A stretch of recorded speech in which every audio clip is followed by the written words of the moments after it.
नमस्कार प्यारे बच्चों, स्वागत है आपका हमारे चैनल विद्या वाहिनी में। आशा करती हूँ कि आप सब अच्छे से होंगे।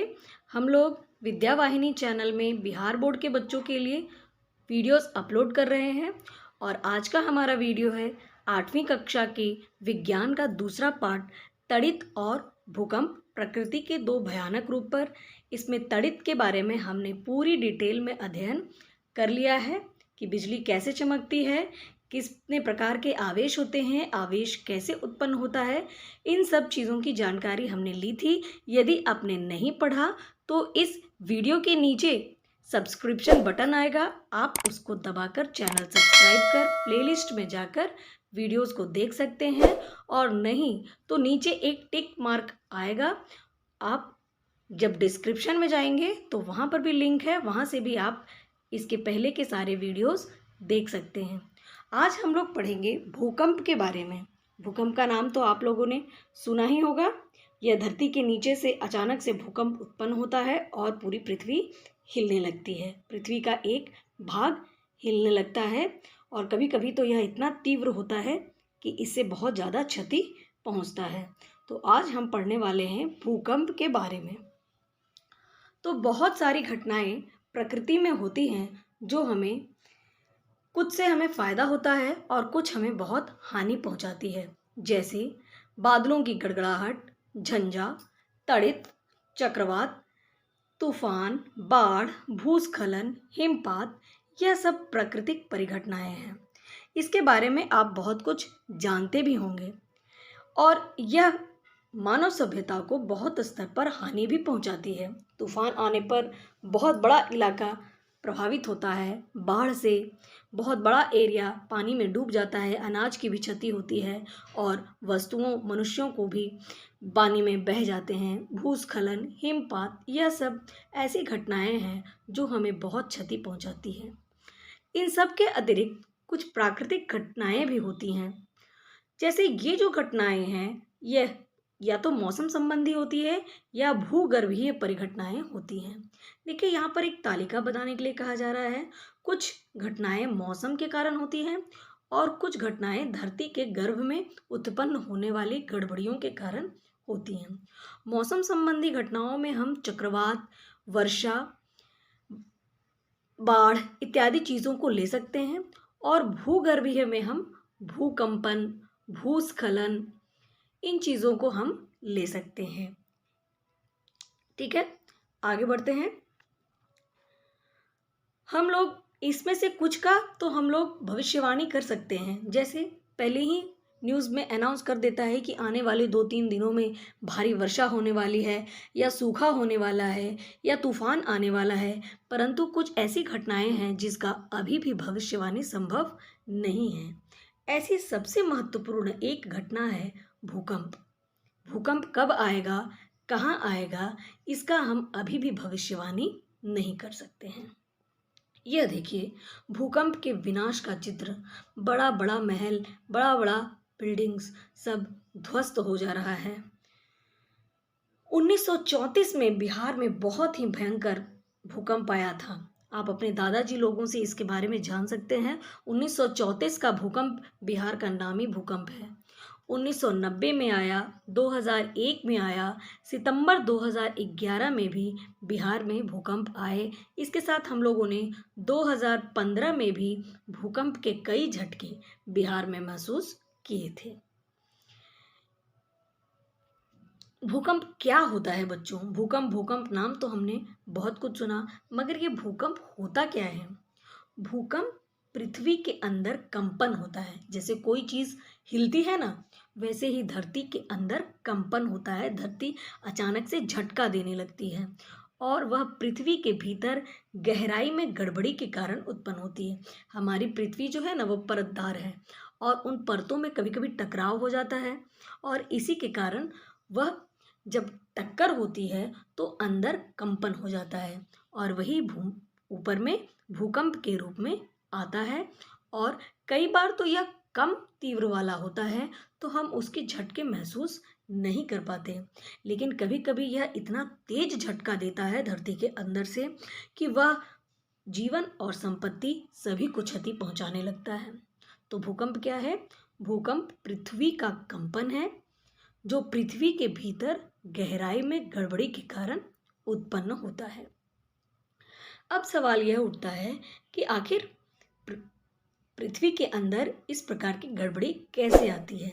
भूकंप का क्या कारण है? तो पहले के समय में लोगों को कुछ जानकारी नहीं थी, तो वे कुछ भी बोल देते थे, उसका कोई वैज्ञानिक आधार नहीं होता था। भूकंप के बारे में जानने के लिए हमें अपनी पृथ्वी की संरचना को समझना होगा।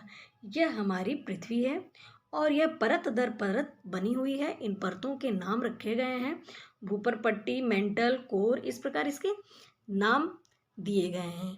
और ये जो प्लेट्स हैं ये गतिमान होती हैं, इसमें गति होती है, कुछ ऐसे गतियाँ इनके अंदर होते रहती हैं और इन गतियों के कारण ये कभी कभी आपस में सामने सामने आ गए तो कभी रगड़ खाते हैं और कभी टकरा जाते हैं और इन्हीं टकराहट और रगड़ के कारण भूकंप आते हैं। चलिए इसको आगे देखते हैं।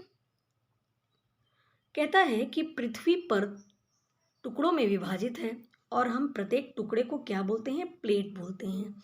ये प्लेट धीरे धीरे गतिमान रहते हैं। गतिमान का अर्थ है हल्का फुल्का वो चलते रहते हैं और इसी गति के कारण कभी कभी एक दूसरे से रगड़ खाते हैं।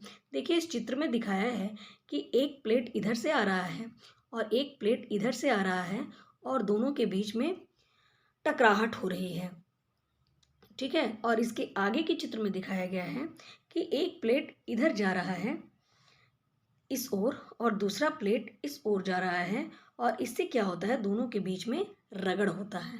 तो इसी टकराहट और रगड़ के कारण भूकंप उत्पन्न होता है। इसी के कारण भूपर पट्टी में विक्षोभ उत्पन्न होता है और यही विक्षोभ पृथ्वी की सतह पर भूकंप के रूप में आ जाता है।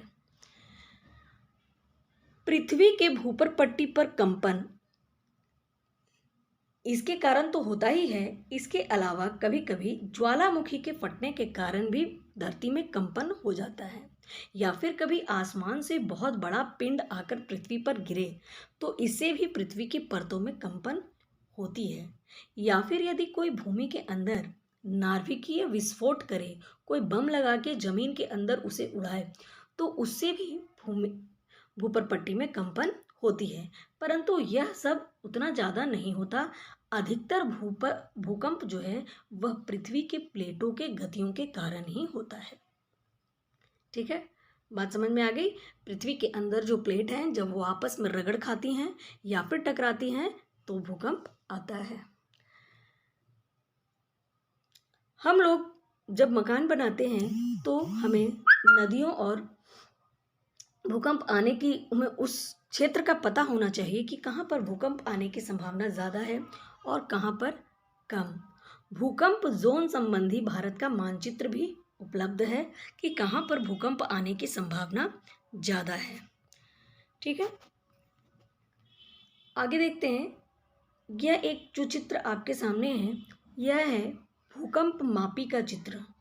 भूकंप मापी, भूकंप को हम लोग जिस यंत्र से नापते हैं उसका नाम है भूकंप मापी। Robert Mallet, John Milne, Ewing, Gray, इन सब ने मिलकर भूकंप मापी यंत्र को विकसित किया। भारत में मिल्स भूकंप मापी का उपयोग किया जाता था और 1905 में शिमला और मुंबई और कोलकाता में थुइंग भूकंप मापी लाए गए। मतलब कई प्रकार के भूकंप मापी बनाए गए हैं और इसके द्वारा हम उसके स्तर को जानते हैं कि भूकंप का लेवल कितना है और इसे हम रिएक्टर पैमाने पर नापते हैं। तो है ना भूकंप हम लोगों के लिए बहुत ही खतरनाक। अब हम भूकंप को रोक तो नहीं सकते, परंतु हम इससे बचने का उपाय जरूर सोच सकते हैं कि यदि हमारे एरिया में भूकंप आ जाए, हम भूकंप के झटके महसूस करने लगें तो हमें क्या करना चाहिए। तो आपने कभी ऐसा सोचा है कि गड्ढे वाली जगहों को भरकर तालाबों और पोखरों के समीप घर बनाने से क्यों बचा जाता है? क्यों तालाब और पोखरों के एकदम बगल में घर नहीं बनाया जाता? गड्ढे वाली जगहों को भरकर घर नहीं बनाया जाता क्योंकि भूकंप आने पर इन स्थानों पर भूकंप ये जो घर बना रहता है वह जल्दी गिरते हैं। और अब तो कुछ ऐसे भी तकनीक विकसित हुई हैं जो भूकंप रोधी होते हैं और इस पे व्यापक स्तर से भूकंप के असर से बचा जा सकता है। इसके अलावा भी हम कुछ सावधानी बरत सकते हैं, जैसे यदि भूकंप आ जाए और आप घर के अंदर हो तो मजबूत चौकी या पलंग के नीचे झटके आने तक छिपे रहें ताकि कोई भी वस्तु आपके ऊपर गिरे तो चौकी उसे संभाल ले।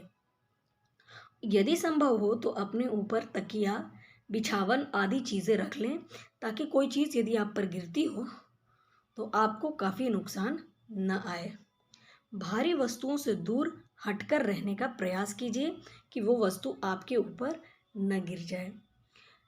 यह सब तब करना है जब आप घर के अंदर हों, और यदि भूकंप के समय आप घर से बाहर हैं तब क्या कीजिएगा? तब भवनों, बिजली के तार और दूर जाना है, वृक्ष के नीचे नहीं जाना, खुले स्थान में लेट जाना है। तो इस प्रकार हमने बहुत सारी बातें इस चैप्टर में सीखी। उसके कुछ महत्वपूर्ण पॉइंट्स है, आइए उसको देख लेते हैं। वस्तुओं को आपस में रगड़कर आवेशित किया जा सकता है।